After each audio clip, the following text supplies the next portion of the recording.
Shalom, selamat pagi anak-anak. Apa kabar kalian pagi hari ini? Saya percaya kalian semua dalam keadaan sehat dan luar biasa. Sebelum kita mulai pelajaran kita pagi ini, mari kita berdoa. Tuhan Yesus, kami akan memulai pelajaran kami. Tuhan memimpin kami dari awal, pertengahan sampai akhir. Dalam nama Tuhan Yesus kami berdoa. Amin. Semua bangkit berdiri sebelum kita masuk dalam materi hari ini. Kita bersama-sama menyanyikan lagu Mars PPK. Anak-anak, kita akan masuk dalam materi kita hari ini. Kita sudah belajar banyak sekali tentang berbagai macam pelajaran yang sudah kita pelajari. Nah, hari ini kita mau belajar satu tema atau satu subtema, itulah interaksi sosial. Itulah interaksi sosial. Anak-anak, kita perlu menyadari bahwa kita sebagai manusia, Tuhan menciptakan kita itu sebagai makhluk sosial. Maksudnya apa maksud makhluk sosial?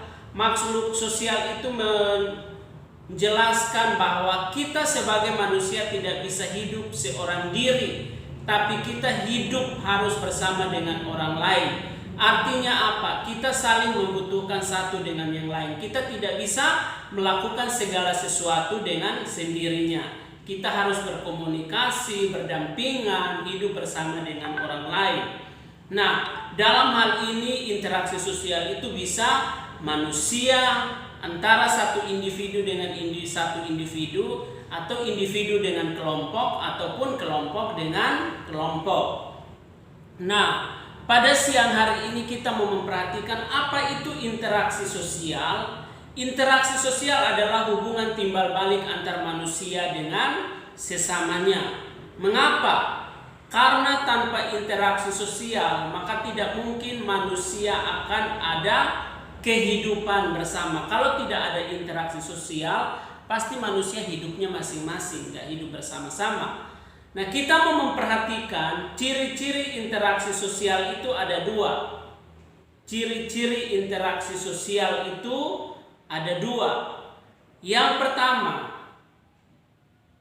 ciri yang pertama adalah dilakukan lebih dari satu orang. Jadi ciri interaksi sosial yang pertama itu adalah dilakukan lebih dari satu orang. Tidak mungkin dikatakan interaksi sosial kalau kita berbicara sendiri, tapi harus lebih dari satu orang.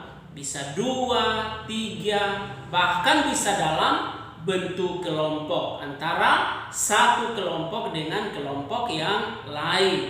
Nanti kita akan memperhatikan contoh-contohnya. Lalu yang kedua, ciri yang kedua adalah terjadi komunikasi dan hubungan timbal balik antar pelaku interaksi. Jadi dalam interaksi sosial ada komunikasi, ada hubungan timbal balik antara yang satu pribadi dengan pribadi yang lain, atau satu kelompok dengan kelompok yang lain. Jadi ada komunikasi dan hubungan timbal balik. Nah, kita mau memperhatikan beberapa contoh interaksi sosial. Adapun contoh-contoh interaksi sosial dalam kehidupan masyarakat sehari-hari adalah yang pertama, itu adalah interaksi sosial antar individu dengan individu. Jadi antara si A dengan si B, berarti ada dua orang. Contohnya, seorang kakak mengajari adiknya belajar, atau contoh lain, seorang guru menanggapi pertanyaan dari seorang murid. Lalu yang kedua itu adalah interaksi antar individu dengan kelompok, antara satu orang dengan satu kelompok, bisa 5 orang atau lebih dari 5 orang. Contohnya, pemimpin rapat dengan anggota rapat, atau guru dengan siswa di kelas. Jadi antara satu individu dengan satu kelompok.